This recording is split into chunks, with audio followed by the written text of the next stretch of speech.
Cari amici, ben ritrovati a questo nuovo appuntamento, in questo ciclo di incontri che vorrebbe percorrere l'itinerario che da Gerusalemme scende a Gerico, cioè l'itinerario della parabola del buon samaritano.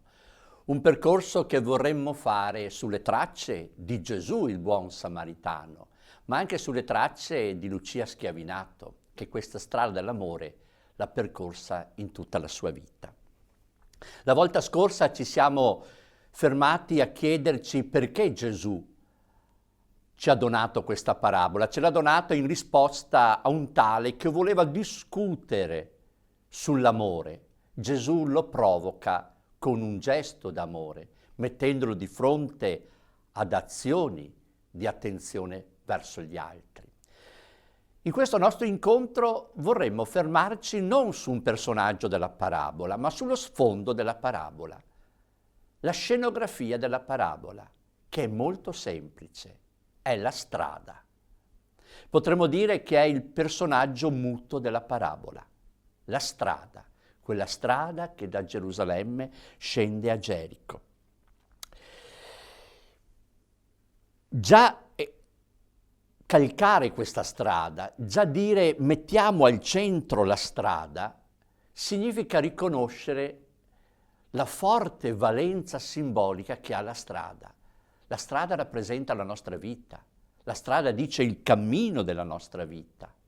E tutti noi conosciamo momenti di strade facili, di strade difficili, di strade sconnesse, di strade perdute, di strade sbagliate.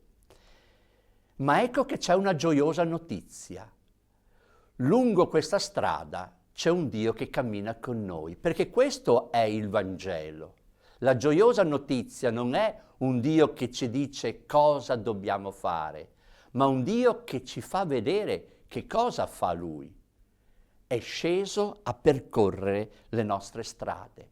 Potremmo quasi dire che Gesù risponde a quell'eco, a quel grido che c'è nel cuore di ogni uomo e che De André ha ben espresso in una sua canzone, Spiritual. Dio del cielo, se mi vorrai, in mezzo agli altri uomini mi cercherai. Dio del cielo, se mi vorrai amare, scendi dalle stelle e vienimi a cercare. Senza di te non so più dove andare. Stiamo avvicinandoci al Natale e canteremo Tu scendi dalle stelle. Dio è sceso dalle stelle, è venuto a cercarci lungo le strade della nostra povera esistenza, tante volte smarrita. Ed è significativo che in tutto il Vangelo la strada è una presenza continua. Gli eventi più significativi dell'azione pubblica di Gesù avvengono lungo la strada. Le sue stesse parabole, pensiamo al seminatore che esce a seminare lungo la strada addirittura. Gesù incontra le più svariate specie di personalità lungo la strada.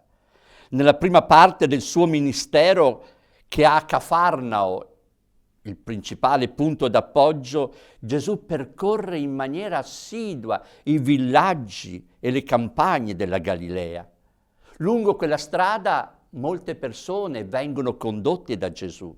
Lungo quella strada Gesù incontra un esattore delle tasse, Matteo Levi, lo chiama perché possa diventare un suo discepolo. Il giovane ricco, dice il Vangelo, gli corre incontro mentre andava per la strada. Lungo la strada si affolla una umanità inquieta, una umanità dolente, e Dio si rivela come qualcuno che è sempre sulla strada, magari a volte inagguato, dice padre Turoldo, nascosto dietro i tornanti, con la sensazione che qualche volta magari arrivi in ritardo, a volte però ci preceda e ti venga incontro, come è andato incontro alla vedova di Naim. Uno scrittore francese, Christian Bobin, inizia un suo poema su Gesù dicendo: cammina, senza sosta cammina, va qui e là, trascorre la propria vita su circa 60 chilometri di lunghezza e cammina senza sosta. C'è però un particolare che riguarda questa strada, una caratteristica. Le strade del Vangelo vanno sempre in discesa. Le strade del Vangelo, anche se fisicamente vanno in alto, vanno in discesa, perché la strada che Dio percorre è una strada in discesa. Del resto la parabola già lo dice, un uomo scendeva da Gerusalemme a Gerico. E allora intuiamo che in quella discesa non c'è una descrizione geografica, ma c'è una descrizione di un'avventura spirituale, è l'avventura di Dio, quel Dio che discende tra di noi, percorre le strade anche le più basse, quelle strade che sconfinano nei buchi anche più oscuri. Dio percorre ogni strada e non ha paura di scendere in basso, molto in basso. C'è un particolare, anche questo geografico, che però è ricco di una straordinaria simbologia spirituale. Quando Gesù lascia Nazaret, lascia le colline di Nazaret e scende verso il Giordano, sappiamo che il Giordano si trova in quella che appunto si definisce la fossa giordanica, quasi 400 metri sotto il livello del mare. È il punto più basso della superficie terrestre. È casuale questo? O forse anche attraverso questo linguaggio simbolico di una strada, di una discesa fisica percorsa da Gesù di Nazaret, ci viene detto che è Dio. Dio è un Dio che non ha paura di scendere in basso, perché sa che lì in basso ci troverà. Troverà un'umanità tante volte sperduta, una umanità ferita, mezza morta, come quell'uomo sulla strada che da Gerusalemme andava a Gerico. Il prossimo santo, il beato Charles de Foucauld, questo convertito, viene toccato profondamente dall'esperienza di Gesù di Nazaret.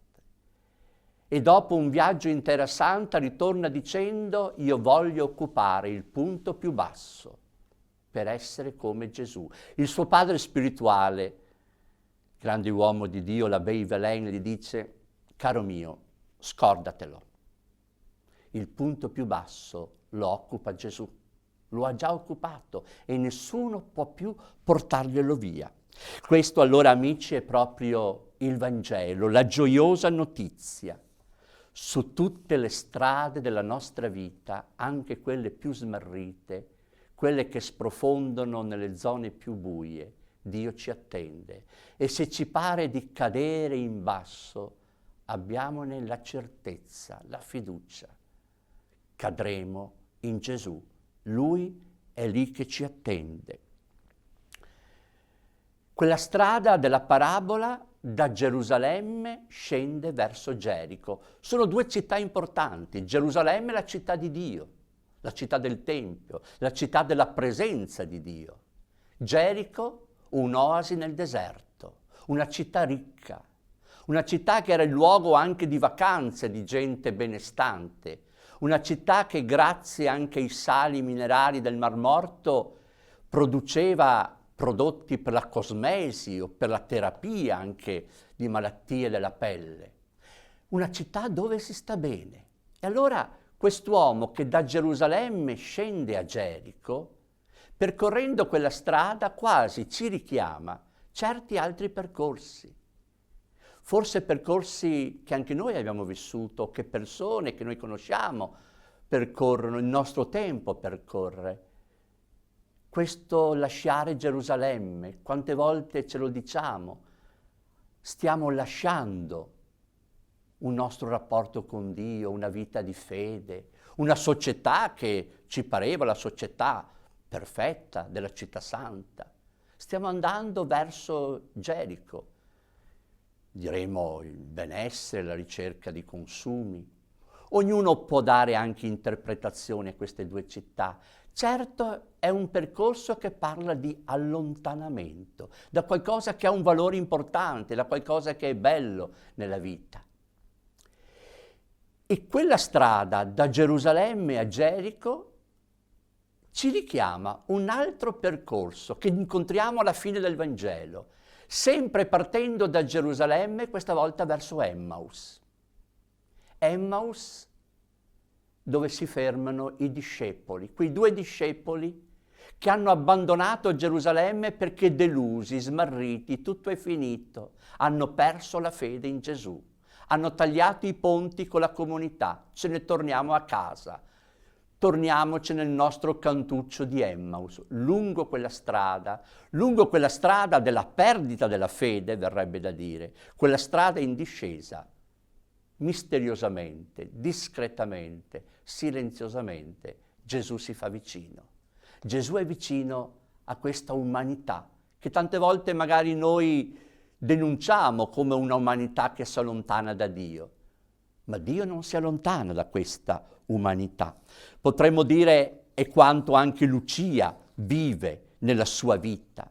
Questa donna ha percorso tante strade in discesa, questa donna ha percorso tante realtà che l'hanno portata a condividere le zone oscure, i buchi neri della vita delle persone, già a partire dalla San Donà della sua giovinezza, ma poi quando è entrata a percorrere le strade delle ex prostitute, delle ragazze madri, e poi quando si è sentita chiamata a percorrere le strade del Brasile, entrando nella realtà della miseria dei popoli dell'Amazzonia o delle palafitte, delle favelas.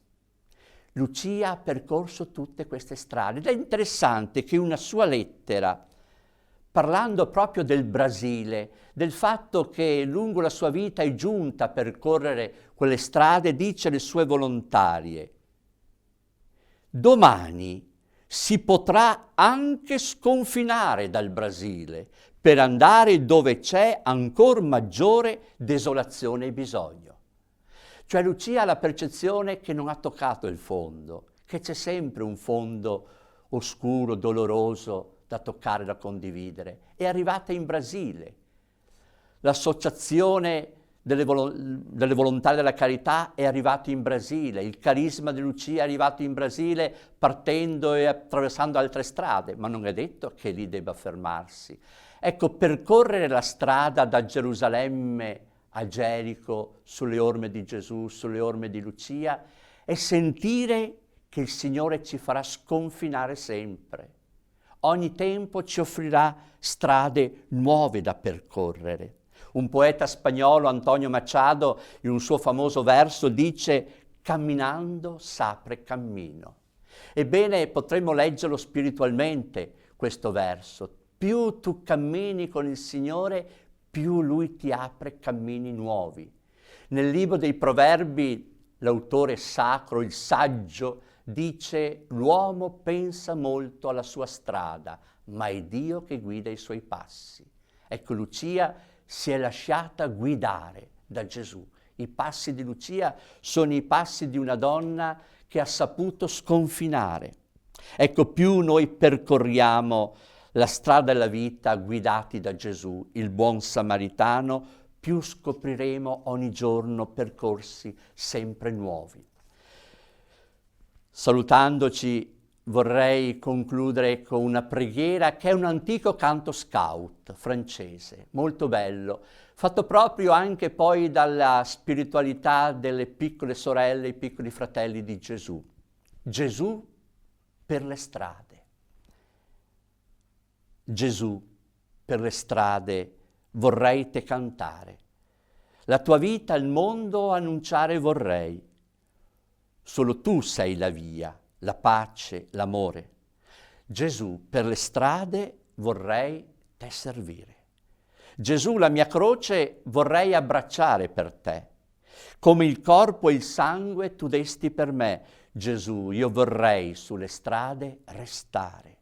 Il suono dei tuoi passi vorrei nella notte sentire. Tu ritorni ogni dì, tu ci vieni a salvare, così resterò sulle strade a cantare.